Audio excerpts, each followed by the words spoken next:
가을비가 그친 서울 아침은 차가웠습니다. 하늘은 희뿌옇고 아파트 단지 사이로 김이 오른 국밥집 냄새가 떠돌았지요.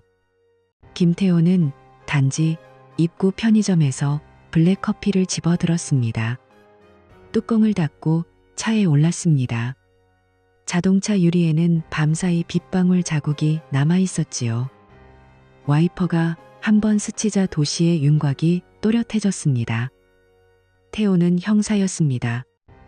보고서에 줄을 긋는 습관이 있습니다. 말수가 적습니다. 대신 기록을 남겼지요. 휴대전화 메모장에는 날짜와 시간, 장소가 늘 먼저 적혔습니다. 그 습관은 집에서도 이어졌습니다.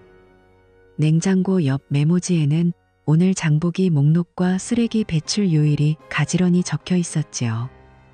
거실에서는 라디오가 작게 흘렀습니다. 이하는 창가에 서서 커튼을 다듬었습니다. 흰 셔츠깃을 정리하고 머리카락을 하나로 묶었습니다. 표정은 잔잔했습니다. 눈 밑에 얇은 그늘이 있었습니다. 전날 늦게까지 서류를 정리했다 했지요. 그녀는 학원 행정일을 했습니다. 꼼꼼했습니다. 매일 답장은 항상 완벽한 문장으로 끝났습니다. 오늘 저녁 늦을 수도 있어요.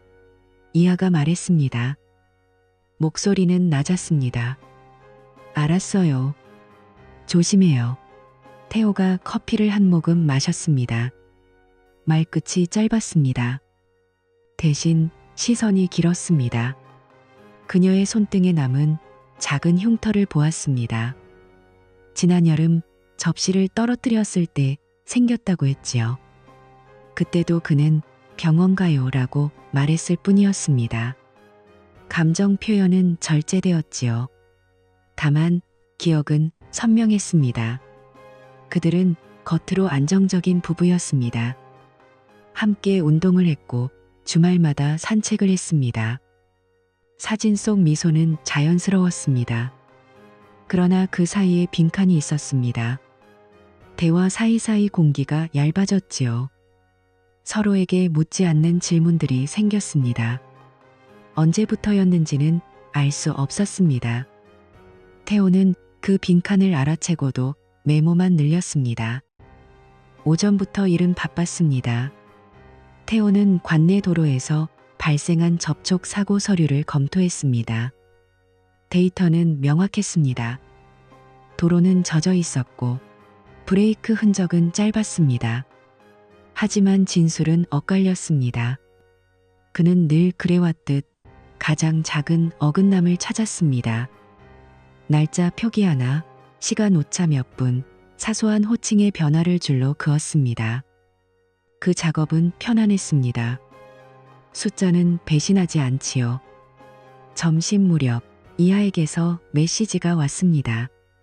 저녁에 미진이랑 잠깐 볼 것 같아요. 끝에 붙은 스마일 이모티콘은 일정했습니다. 늘 같은 각도였지요. 미진은 이하의 오랜 친구였습니다. 활기찼습니다. 새로운 것을 좋아했습니다. SNS에는 여행 사진이 줄지어 있었습니다.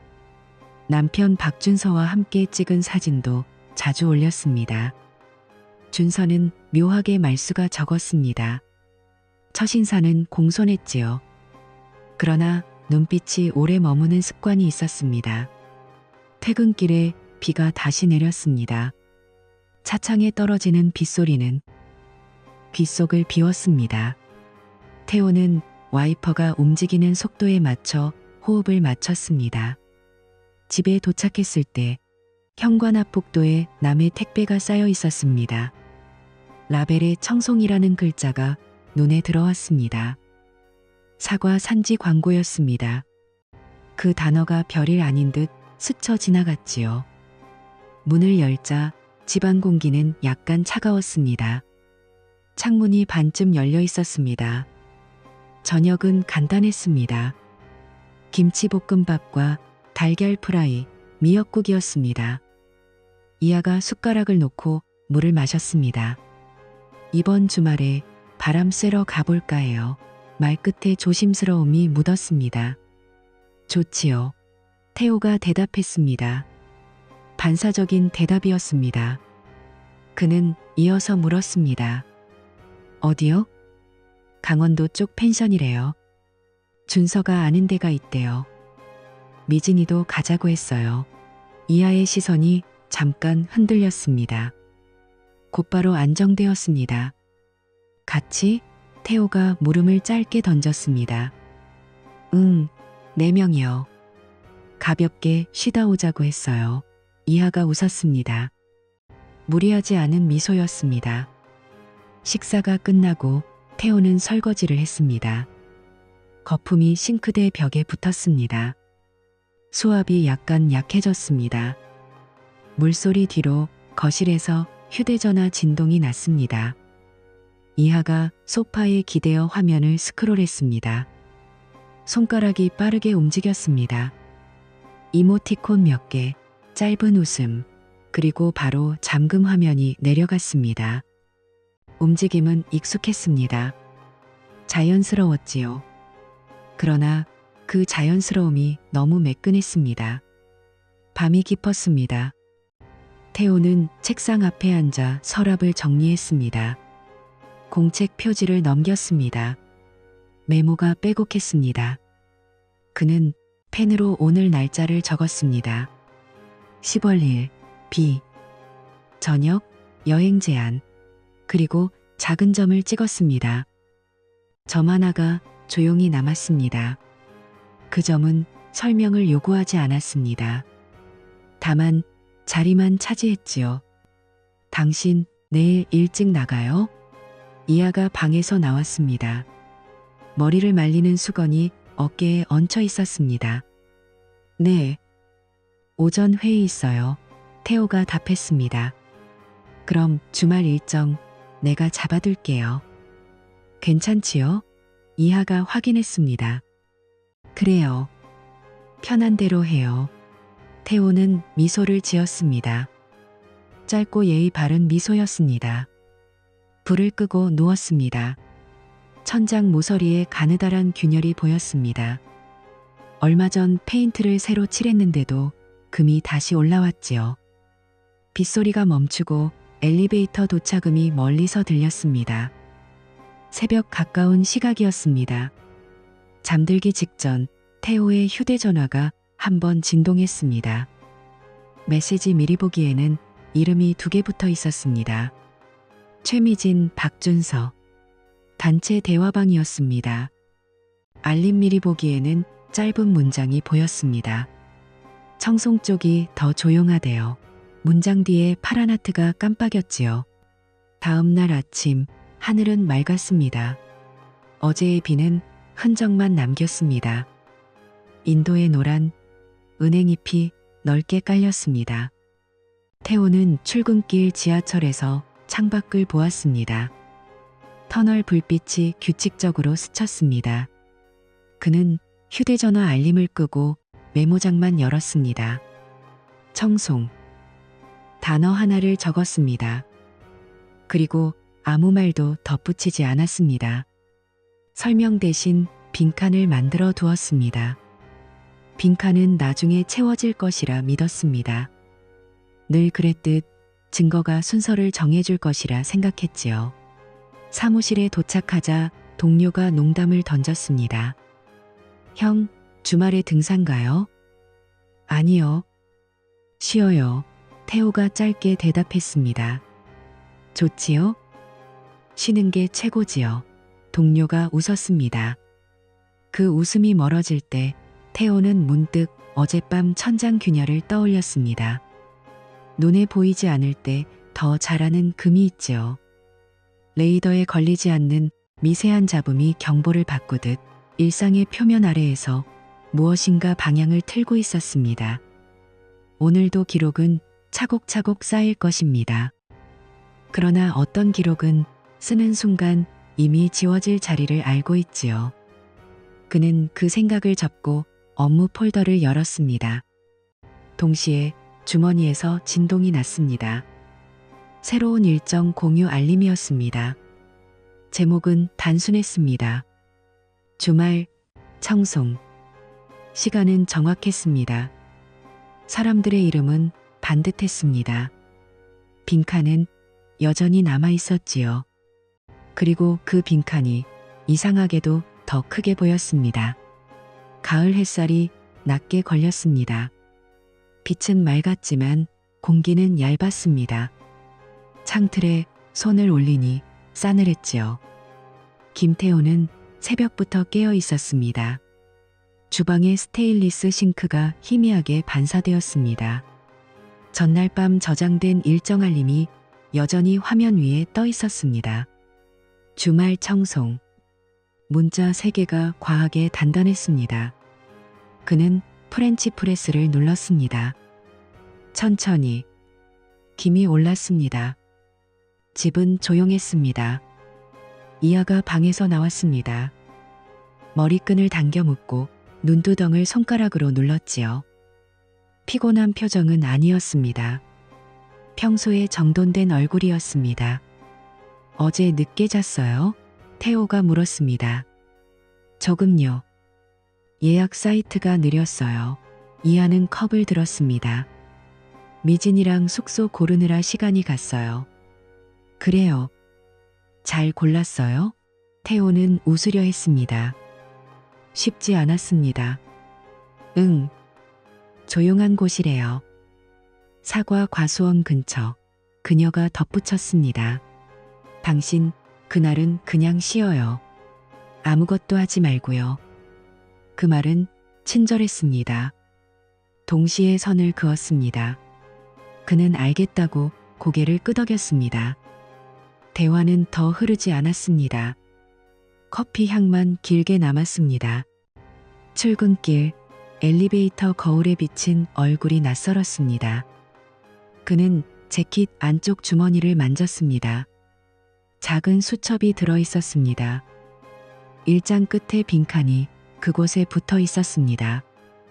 오늘은 빈칸을 비워두지 않기로 했습니다. 사무실에 도착하자 서류 더미가 책상 위에 놓여 있었습니다. 그는 순서대로 처리했습니다.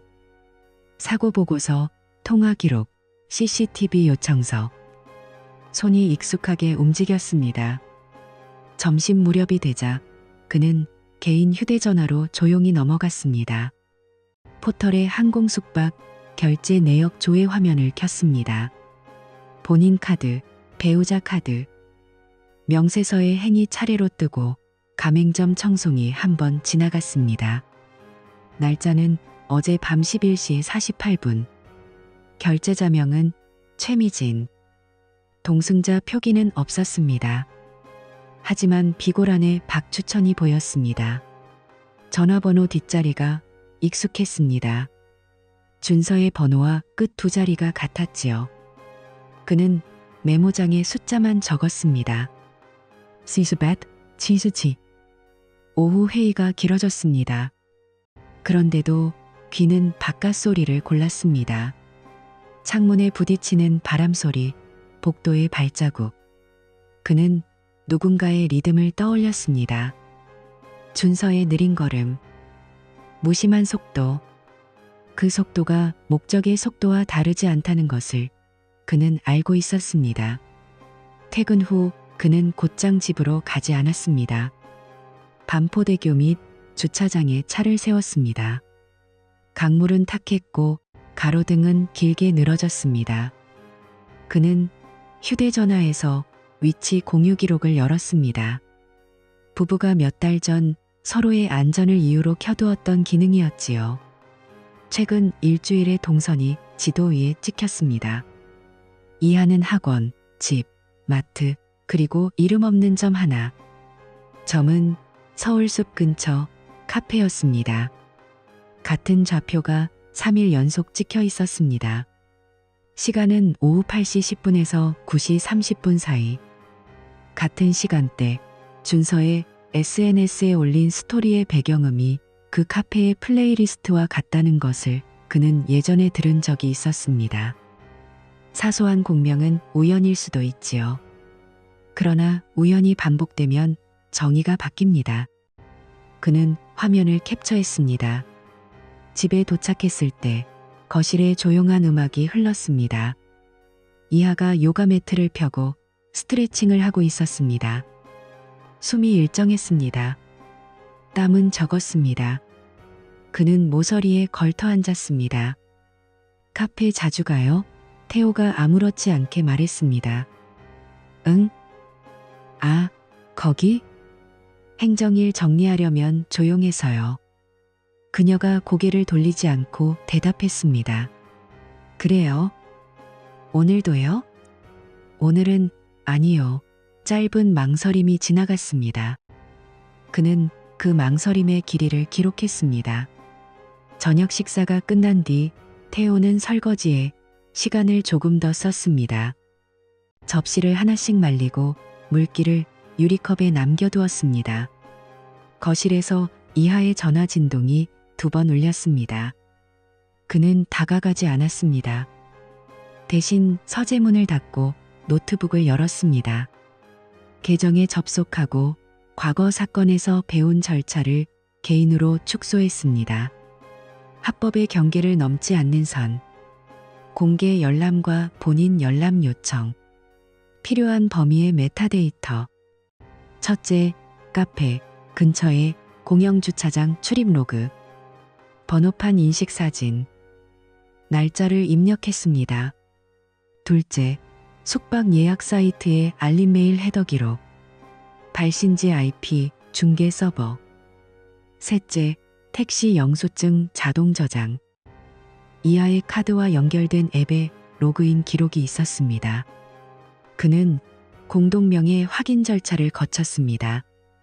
적법했습니다. 화면에 지난주 금요일 밤 10시 2분 결제, 출발지 서울숲, 도착지 한남대교 북단이 떴습니다. 기사 메모에 동승자이가 적혀 있었습니다. 그는 그 메모만 저장했습니다. 판단 대신 증거만. 밤이 깊어가자 그는 문득 관계를 먼저 고쳐보자는 마음이 올라왔습니다. 늦었지만 아직은 가능하다고 믿었습니다. 방불을 끄고 거실로 나갔습니다. 이하, 그가 조심스럽게 불렀습니다. 우리 요즘 대화가 적지요. 그런가요? 이하가 미소를 지었습니다. 예의 바른 표정이었습니다. 주말 여행, 나도 같이 가면 어때요? 그는 직선으로 말했습니다. 순간 그녀의 눈이 아주 조금 흔들렸습니다. 금세 고요해졌습니다. 미진이랑 약속한 일정이에요. 부부끼리 번갈아 쉬기로 했고요. 당신도 쉬어요. 같이 가도 누가 불편해요? 태호의 목소리가 조금 낮아졌습니다. 가끔은 거리를 두는 게 좋잖아요. 그녀가 컵을 내려놓았습니다. 탁하는 소리가 얇게 울렸습니다. 누구에게요? 그가 물었습니다. 우리 모두에게요. 짧은 대사였습니다. 그러나 그 말은 문을 닫았습니다. 그날 밤 그는 더 묻지 않았습니다. 대신 계획을 갈아엎었습니다. 회복보다 확인이 먼저였습니다. 감정은 뒤로 밀었습니다. 그는 수첩의 첫 페이지를 넘기고 항목을 만들었습니다. 2. 이동 동선. R. 결제 흔적. 산. 제3자 접점. 스. 주말 사전 모임.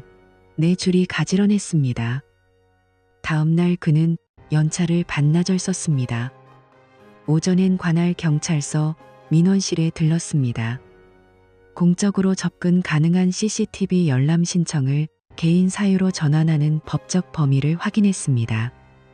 허용된 범위만 체크했습니다. 오후엔 카페 근처를 걸었습니다. 바람이 차가웠습니다. 유리창 너머 안쪽 벽에 붙은 공지문이 눈에 들어왔습니다. 금요일 8, 10시 라이브 플레이리스트. 지난주 리스트가 테이프로 덧대어 붙어 있었습니다. 재생 목록 첫 곡 타이틀. 그는 휴대전화에 적었습니다. 같은 시간 준서의 스토리에 흐르던 멜로디였습니다. 우연은 더 줄었습니다. 카페 맞은편 작은 주차장에 서 있던 SUV 한 대가 출차했습니다. 번호판이 반짝였습니다. 숫자 4개 중 2개가 준서의 차량과 같았습니다. 모델은 달랐습니다. 그러나 보험사의 렌트 이력 조회에서 준서 이름으로 대차된 차량 모델이 그 번호 대역에 있었습니다. 그는 사진을 찍었습니다. 각도를 2번 바꿔 찍었습니다.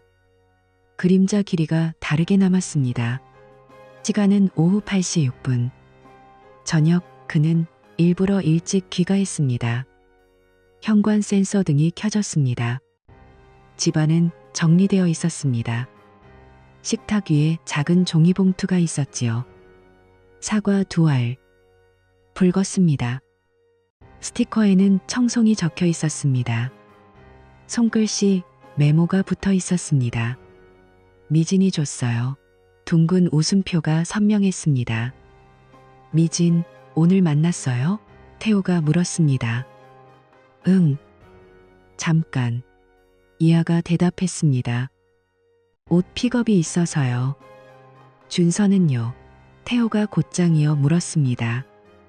모르겠어요. 바쁘다 했어요. 그녀는 물을 마셨습니다. 컵 표면에 물방울이 흘렀습니다. 그는 시선을 거두었습니다. 그는 서재로 들어가 문을 닫았습니다. 핸드폰을 무음으로 바꾸고 메모를 정리했습니다. 오늘의 조각들이 서로를 가리키고 있었습니다. 동선, 결제, 음악, 번호, 사과. 빈칸이 줄었습니다. 아직 하나가 남아 있었지요. 합의의 흔적. 말로 한 적이 없어도 기록은 남습니다. 그가 택한 다음 수단은 메시지 백업이었습니다. 공유 단톡방의 과거 공지, 일정 편집 이력, 초대 퇴장 기록. 법적 범위 안에서 열람 가능한 시간대를 좁혔습니다. 그리고 작은 실수가 눈에 들어왔습니다. 일정 제목에 붙은 이모티콘이 한번 바뀌었다가 되돌아간 흔적. 편집자 아이디는 미진. 변경 전 메시지를 복구하니 제목 끝에 파란 하트가 원래는 초록이었습니다. 초록은 준서가 주로 쓰던 표식이었지요. 그가 예전에 올린 사진 캡션에서 늘 보였던 색이었습니다. 그는 손을 멈추었습니다. 화면을 오래 바라봤습니다. 눈이 건조해졌습니다. 감정이 올라왔지만 그는 누르기로 했습니다. 분노는 도구가 아닙니다. 결심이 도구지요.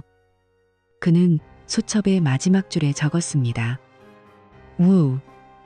동해 부재의 증거. 문을 열고 거실로 나가자 이하가 소파에 앉아 있었습니다. TV 화면은 무금이었습니다. 그는 맞은편에 앉았습니다. 말을 아꼈습니다. 침묵은 길었지만 그 안에 움직임이 있었습니다. 주말 일정, 나중에 다시 얘기해요. 그가 조용히 말했습니다. 왜요? 이하가 물었습니다. 눈빛은 담담했습니다. 비가 올 것 같아서요. 태호가 대답했습니다. 핑계였습니다. 그러나 사실이기도 했습니다. 그는 이미 다른 폭우를 예감하고 있었습니다. 그날 밤 그는 잠들지 않았습니다. 새벽 2시 휴대전화에 알림이 떴습니다. 예약 확정 안내 청송 펜션.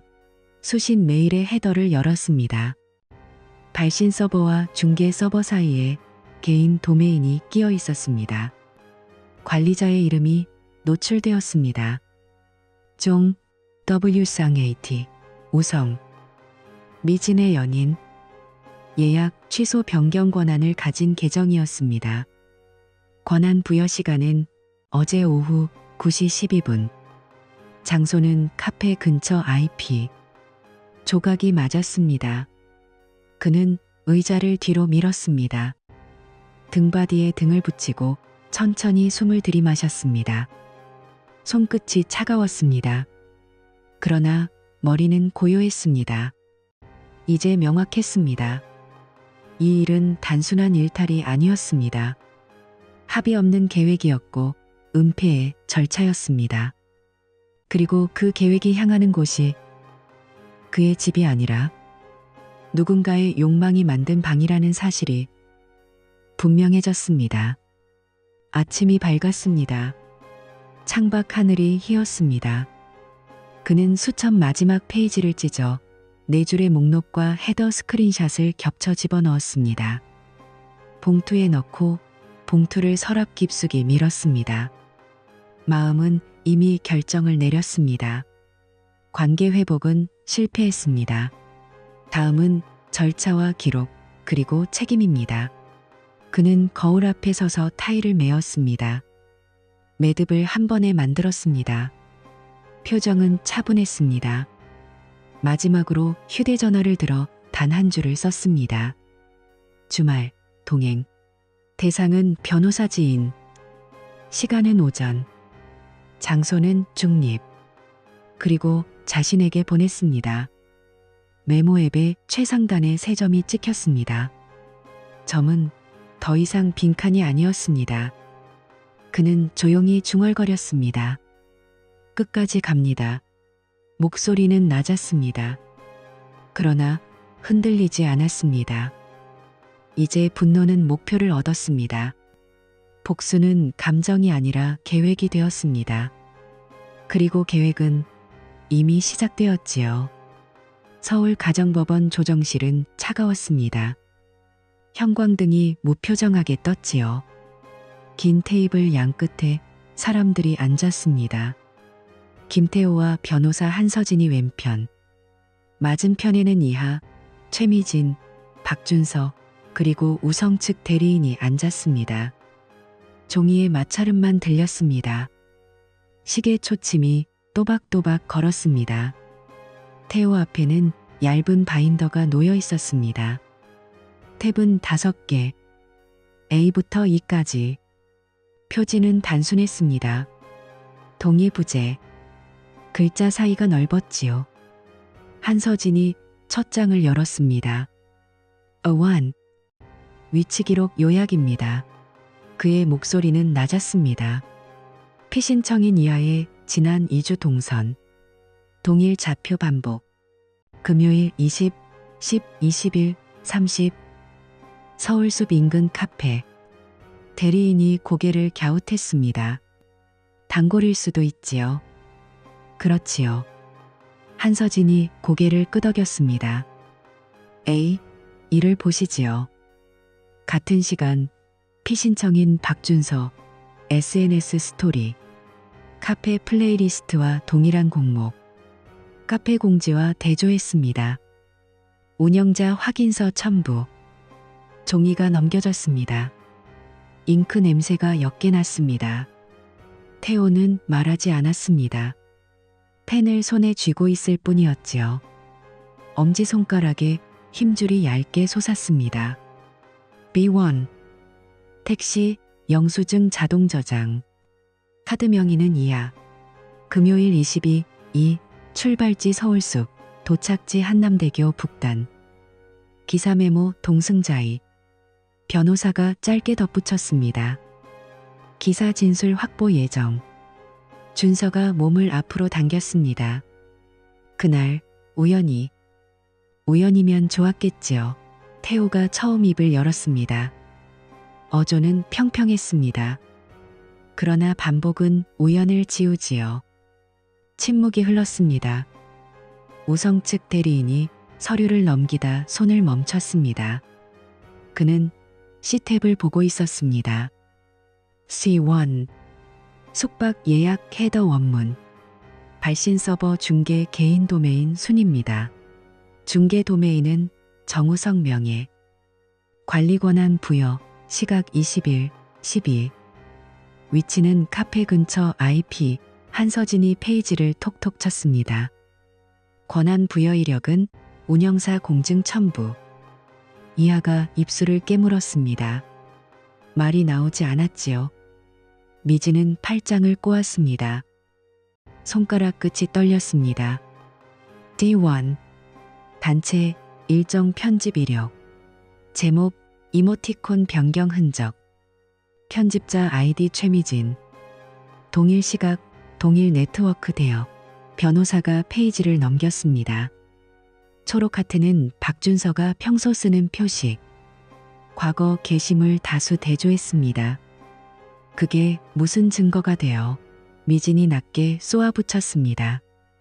합의의 사전 조율 흔적이지요. 태호가 시선을 들었습니다. 그리고 이 탭을 보시지요. 마지막 탭이 열렸습니다. 얇은 종이 여러 장과 USB가 꽂혀 있었습니다. 2원. 주차장 번호판 인식사진. 렌트 대차 이력과 대조. 운전자 박준서. 변호사가 또박또박 읽었습니다. 2. 카카오 일정. 초대 퇴장 로그. 알림 차단 시간대와 동일. 수신 확인 각인. 그리고 3. 증거 보전 결정문 사본. 대리인의 눈썹이 움직였습니다. 보전 이미 인용됐습니까? 네. 어제 인용. 변호사가 짧게 답했습니다. 숙박업체 서버 로그, 메신저 원본, CCTV 원본. 모두 원본 봉인 상태로 확보 예정입니다. 사본은 여기. 종이 더미 위에 도장이 선명했습니다. 순간 반대편의 표정이 미세하게 무너졌습니다. 준서는 고개를 숙였습니다. 목젖이 천천히 움직였습니다. 이하의 손이 식탁 가장자리를 더듬었습니다. 손톱이 나무결을 긁었습니다. 소리가 거의 나지 않았지요. 조정위원이 조심스럽게 말을 이었습니다. 양측 조정의사가. 태호가 손을 들었습니다. 조정은 부차입니다. 우선은 사실 확인과 책임 소재. 형사 고소는 별개로 진행합니다. 목소리는 흔들리지 않았습니다. 우성 측 대리인이 단호하게 말했습니다. 의뢰인은 그날 단순한 농담 수준의. 농담의 결과가 사람을 망가뜨리면 단순하지 않지요. 태호가 끊었습니다. 그러나 소리를 높이지는 않았습니다. 그리고 농담에 동의하지 않은 사람을 끌어들이면 이름이 바뀌지요. 공기는 더 차가워졌습니다. 한서진이 봉투를 3장 꺼냈습니다. 내용 증명 발송 내역입니다. 피신청인 3분과 각 소속사 인사팀. 성희롱 방지 교육 이수 여부 및 윤리규정 준수 확인 요청. 증빙은 모두 첨부. 사실 적시 범위를 벗어나지 않았습니다. 미진의 얼굴이 굳었습니다. 회사까지 왜? 공간은 사회입니다. 태호가 짧게 말했습니다. 책임은 자리에서 시작하지요. 그때 준서의 휴대전화가 진동했습니다. 짧고 잦은 알림음. 그는 화면을 내려다보다가 흠칫했습니다. 은행 문자였습니다. 법원 결정에 따른 채권 가압류 통지. 얼굴이 하얘졌습니다. 무슨 이건 너무. 담보입니다. 변호사가 담담히 답했습니다. 위자료 청구 보전을 위한 최소 조치. 금액은 소송가액 범위 내. 과도하지 않습니다. 이하는 두 손으로 머리를 감쌌습니다. 숨이 가빠졌습니다. 태호, 이렇게까지 온 건 제가 아닙니다. 태호가 말했다가 멈췄습니다. 숨을 고르고 다시 말했습니다. 여러분의 계획이 여길 데려왔지요. 회의는 길지 않았습니다. 조정위원은 재차 숙고를 권했습니다. 그러나 결의는 이미 정해져 있었습니다. 날짜와 절차만 남았지요. 반대편은 말을 아꼈습니다. 침묵은 무겁고 의자는 불편했습니다. 조정실을 나와 복도에 서자 창문 밖 하늘이 흐렸습니다. 비가 올 듯했지요. 태호는 휴대전화를 꺼내 짧은 메시지를 보냈습니다. 형사고소장 제출. 수신이는 담당 수사관. 곧 답장이 왔습니다. 접수 대기. 오늘 16시. 엘리베이터 앞에서 우성 측 대리인이 다가왔습니다. 낮은 목소리였습니다. 합의 여지는. 증거는 이미 움직였습니다. 태호가 조용히 말했습니다. 저는 늦지 않게 움직였고요. 오후 태호는 자신의 사무실로 향했습니다. 회색 카펫 위로 발걸음이 정갈했습니다. 팀원들의 시선이 잠깐 머물렀다가 흩어졌습니다. 그는 책상 서랍에서 봉투 하나를 꺼냈습니다. 아침에 넣어둔 것. 내부에는 보전 결정문 사본과 헤더 캡처, 이력 출력본이 겹쳐 있었습니다. 마지막 페이지에 형광펜이 그어져 있었지요. 관리 권한 부여 정우성 21, 12. 그는 봉투를 다시 닫았습니다. 감정이 올라오려는 순간을 그냥 지나가게 했습니다. 손등의 냉기가 사라졌습니다. 대신 어깨에 힘이 들어갔습니다. 저녁 무렵 준서의 회사에 공문이 전달됐습니다. 윤리위 소집 통지. 회사 메일 사용 내역 조사 착수. 로비에서 우연히 마주친 후배가 귓속말을 했지요. 부장님, 오늘 위원회. 준서는 대답하지 못했습니다. 소문은 빠르지요. 그러나 이번엔 소문보다 문서가 빨랐습니다. 밤, 태호는 창가에 섰습니다.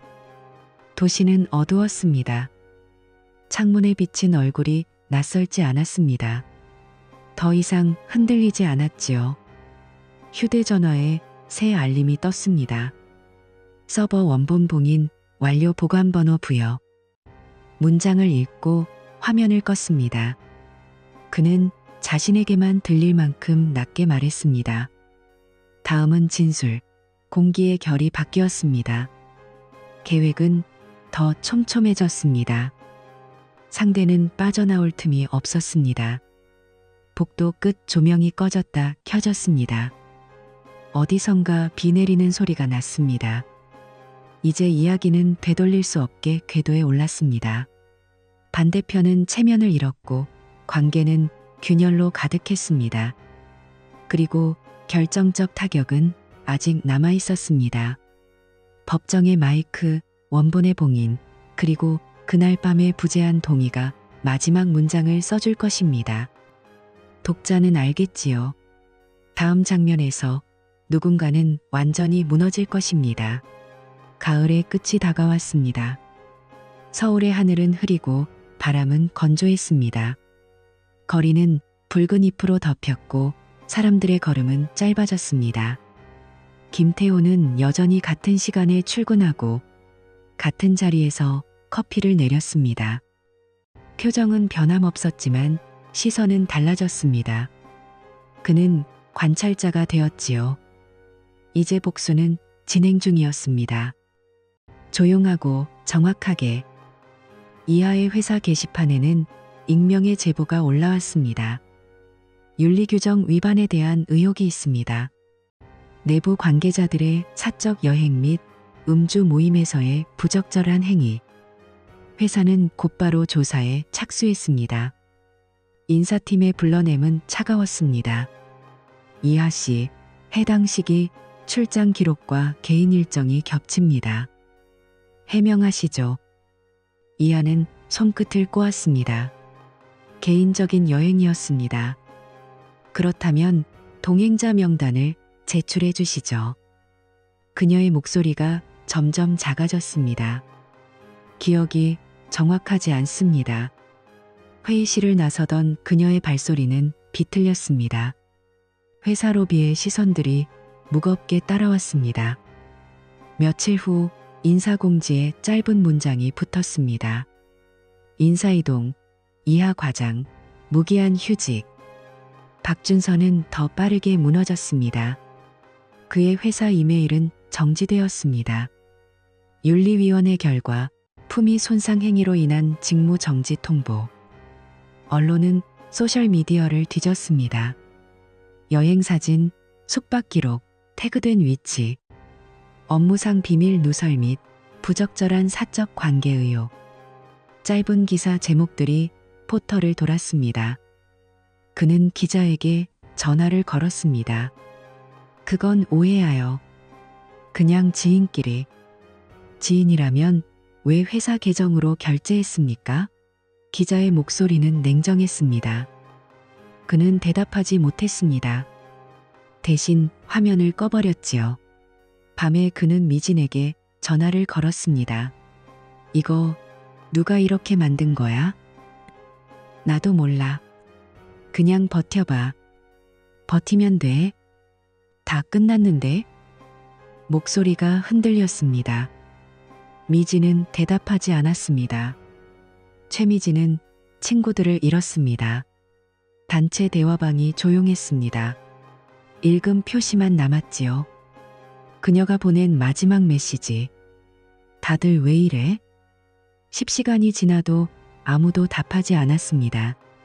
학원 학부모 게시판에도 글이 올라왔습니다. 아이 수업 중 부적절한 언행이 있었다더군요. 근거 없는 말이었습니다. 그러나 불씨는 충분했습니다. 원장은 조용히 말했다. 잠시 쉬어요, 미진 씨. 그녀는 집으로 돌아와 술을 따랐습니다. 컵 가장자리가 미세하게 흔들렸습니다. 우린 그냥 조금 놀았을 뿐인데. 그 말은 허공에 흩어졌습니다. 태호는 모든 걸 지켜봤습니다. 신문을 펼치고 방송 자막을 보고 뉴스 속 작은 자막이 스쳐갈 때 고개를 들었습니다. 사적 관계로 논란, 휴직, 징계 검토. 그는 아무 말도 하지 않았습니다. 밤에는 산책을 했습니다. 강가의 가로등 아래에서 숨을 길게 내쉬었습니다. 물결 위로 불빛이 흔들렸습니다. 감정은 잦아들었고 대신 공허가 남았습니다. 그는 생각했습니다. 이건 복수가 아니다. 회복이다. 거짓이 제자리를 찾은 것뿐. 그는 손에 쥔 봉투를 버리지 않았습니다. 아직 하나의 절차가 남았기 때문이었습니다. 며칠 후 이하가 찾아왔습니다. 그녀의 얼굴은 초췌했습니다. 손톱이 짧게 잘려 있었고 눈빛은 무너져 있었습니다. 태호, 제발 멈춰요. 이미 다 잃었어요. 그녀가 말했다. 목소리가 떨렸습니다. 잃은 게 아니라 돌려받은 거예요. 태호는 조용히 답했습니다. 진실을요. 당신도 알잖아요. 나만 그런 게 아니었어요. 다 같이 그랬어요. 그렇지요. 그래서 모두가 책임을 지는 겁니다. 이하는 고개를 숙였습니다. 당신 정말 이걸로 편해요? 편하지 않아요. 하지만 평온하지요. 그녀는 한참을 서 있다 돌아섰습니다. 문이 닫히는 소리가 길게 울렸습니다. 태호는 그 소리를 듣고 눈을 감았습니다. 긴 전쟁이 끝나는 순간의 정적. 며칠 뒤 준서의 이름은 온라인 기사에서 사라졌습니다. 대신 전직 직원이라는 단어가 남았습니다. 그는 직장을 잃고 신용 점수가 떨어지고 계좌가 압류되었습니다. 미진은 SNS를 삭제했습니다. 댓글에 남은 문장들이 마지막 흔적이었습니다. 그럴 줄 알았어. 배신에는 대가가 있지. 이하는 도시를 떠났습니다. 짧은 문자 한 통을 남겼습니다. 당신 말이 맞았어요. 진실은 오래 숨어 있지 않네요. 그 메시지를 읽고 태호는 답하지 않았습니다. 창밖으로 바람이 불었습니다. 창문이 가볍게 흔들렸습니다. 시간이 조금 흘렀습니다. 서류는 마무리되었고 사건은 기록으로 남았습니다. 태호는 여전히 같은 시간에 출근하고 같은 자리에서 앉았습니다. 그러나 그의 시선은 더 이상 뒤를 보지 않았습니다. 주말 그는 청송으로 향했습니다. 그곳은 조용했습니다. 사과밭이 붉게 물들어 있었습니다. 그는 차를 세우고 공기를 깊게 들이마셨습니다. 한때 모든 게 무너졌던 장소였지만 지금은 아무 소리도 들리지 않았습니다. 그는 천천히 말했다. 이제 끝났네요. 손끝이 떨리지 않았습니다. 바람이 지나갔습니다. 복수의 끝에서 남은 것은 파괴가 아니었습니다. 오직 균형이었습니다. 그는 다시 차에 올라 창문을 내렸습니다. 햇살이 들어왔습니다. 조용히 웃었습니다. 새로운 하루가 시작되고 있었습니다. 겨울이 문턱을 넘었습니다. 바람이 얇아졌고 하늘은 낮게 깔렸습니다. 김태호는 창문 틈을 한번 확인하고 난방을 올렸습니다. 커피포트가 조용히 끓었습니다. 주방 시계가 정각을 지나갔지요. 복수는 끝났습니다. 절차는 마무리되었고 문서들은 폴더에 들어갔습니다. 그는 그 폴더를 더 이상 꺼내지 않았습니다. 아침 출근길, 엘리베이터 거울 속 얼굴이 낯설지 않았습니다. 붓기 없이 말끔했습니다. 표정은 평평했지요. 다만 어깨가 가벼워졌습니다. 그는 수첩의 마지막 페이지를 넘겼습니다. 빈칸이 남아 있었습니다. 오늘은 그 칸에 다른 것을 적기로 했습니다. 이해, 수용, 책임, 세 단어를 나란히 썼습니다. 점 하나를 찍고 덮었습니다. 회사에서 하루는 또박또박 흘렀습니다. 사건 서류를 검토하고 팀원과 짧게 회의했습니다. 보고서 말미에 문장을 고쳤습니다. 확정적 단정은 지향, 손끝이 정돈된 리듬을 탔습니다. 점심엔 혼자 국수를 먹었습니다. 양파절임이 적당히 달았습니다. 그는 오래 씹었습니다. 급할 일이 없었지요. 오후, 변호사 한서진에게서 전화가 왔습니다. 최종 판결문 도착했습니다. 원하신 범위 그대로입니다. 수고 많았어요. 태호가 짧게 답했습니다. 이제 정말 끝입니다. 남은 건 본인의 삶이지요. 그는 창밖을 보았습니다. 회색 구름 사이로 햇살이 겨우 스며들었습니다. 알고 있어요. 퇴근 후 강변을 걸었습니다. 물은 느리게 흘렀습니다. 바람이 볼을 스쳤습니다. 그는 주머니에서 작은 봉투를 꺼냈습니다. 접힌 종이가 들어있었습니다.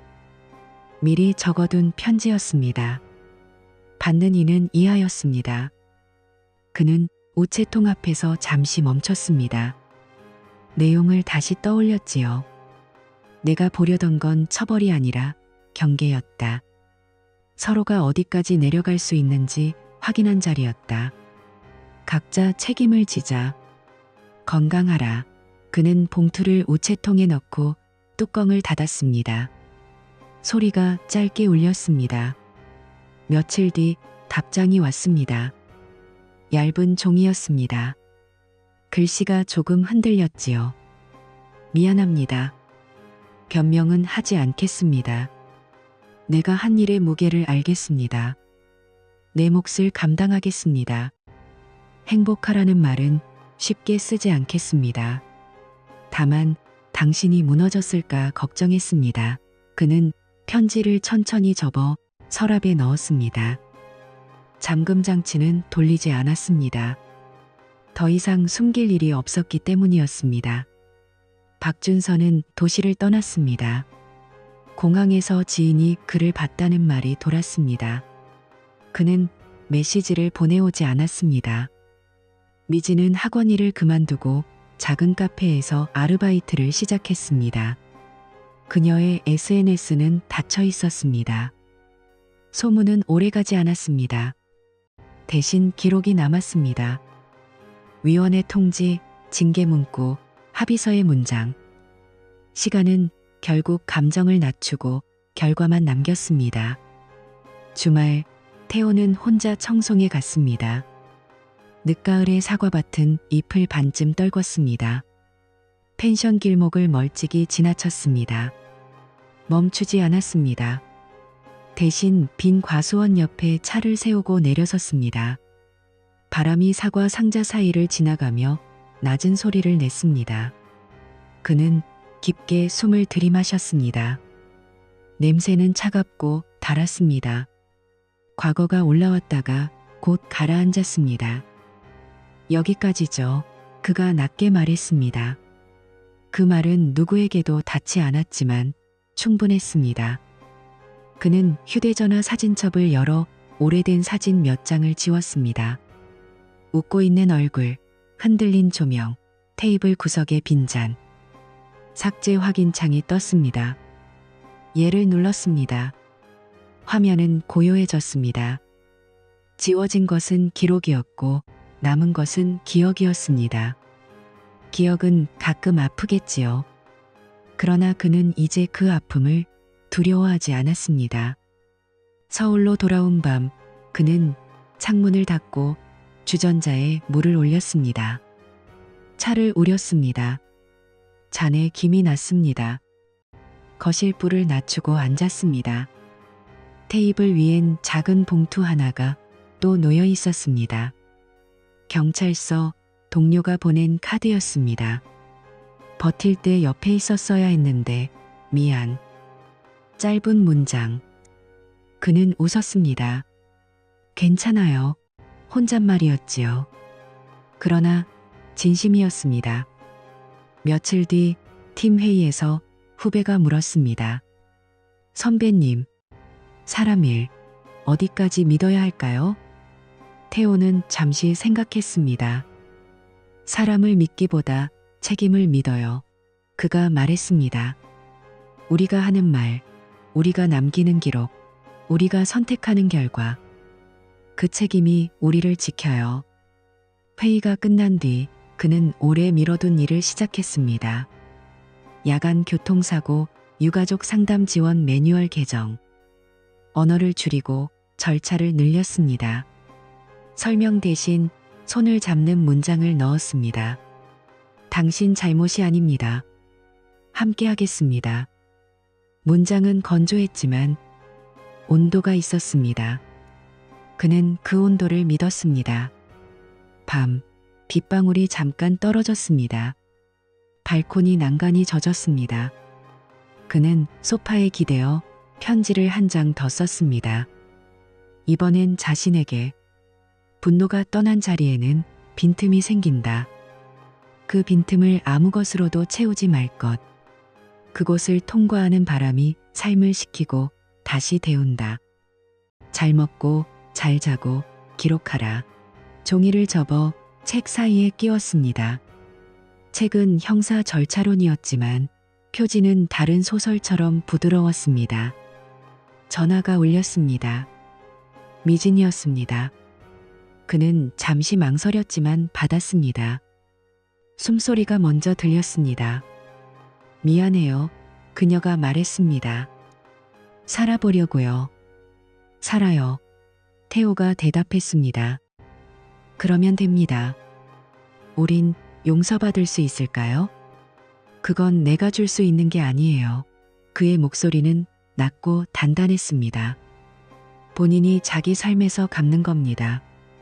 통화는 오래가지 않았습니다. 삐 소리가 짧게 끊겼습니다. 그는 잔을 들어 마지막 한 모금을 마셨습니다. 따뜻함이 목을 지나 배로 내려갔습니다. 잠이 천천히 밀려왔습니다. 다음 날 아침 하늘이 맑았습니다. 그는 달리기를 시작했습니다. 오래 쉬었던 몸이 처음엔 무거웠습니다. 그러나 두 번째 코너에서 호흡이 가벼워졌습니다. 강바람이 얼굴을 스쳤습니다. 그는 속도를 줄이지 않았습니다. 발자국이 일정한 간격으로 남았습니다. 뒤돌아보지 않았습니다. 점심시간 작은 식당에서 국을 먹는 동안 그는 창밖을 보았습니다. 겨울볕이 골목을 따뜻하게 비쳤습니다. 자전거가 지나갔고 배달 오토바이가 서서히 멈췄고 누군가가 웃었습니다. 아무 일도 일어나지 않는 장면이 오래 머물렀습니다. 그는 그 장면을 마음에 담았습니다. 이 장면은 누구의 것도 아니고 누구에게도 빼앗기지 않을 것입니다. 집에 돌아와 그는 창문을 열었습니다. 찬 공기가 들어왔습니다. 커튼이 흔들렸습니다. 그는 테이블에 새 노트를 꺼냈습니다. 표지에 첫 줄을 썼습니다. 올바르게 살아가기. 그 아래에 작은 박스를 그렸습니다. 체크박스는 비어 있었습니다. 오늘부터 하나씩 채울 생각이었습니다. 오래 걸려도 상관없었습니다. 해가 저물었습니다. 도시가 주황빛으로 물들었습니다. 그는 불을 켰습니다. 방은 조용했습니다. 그는 마지막으로 수첩을 펼쳤습니다. 예전의 목록 옆에 아주 작은 글씨로 덧붙였습니다. 사과, 차 한 잔, 편지, 바람. 삶을 지탱하는 최소한의 것들. 그는 펜을 내려놓고 눈을 감았습니다. 호흡이 길어졌습니다. 누군가는 몰락 속에서 여전히 허우적일 것입니다. 누군가는 대가를 다 갚지 못할 것입니다. 그러나 그의 몫은 정해졌습니다. 이해하고 수용하고 책임지고 올바르게 살기. 극적인 화해는 없습니다. 대신 일상의 질서가 돌아왔습니다. 그 질서 위에서 그는 조용히 웃었습니다. 아주 작게, 그러나 확실하게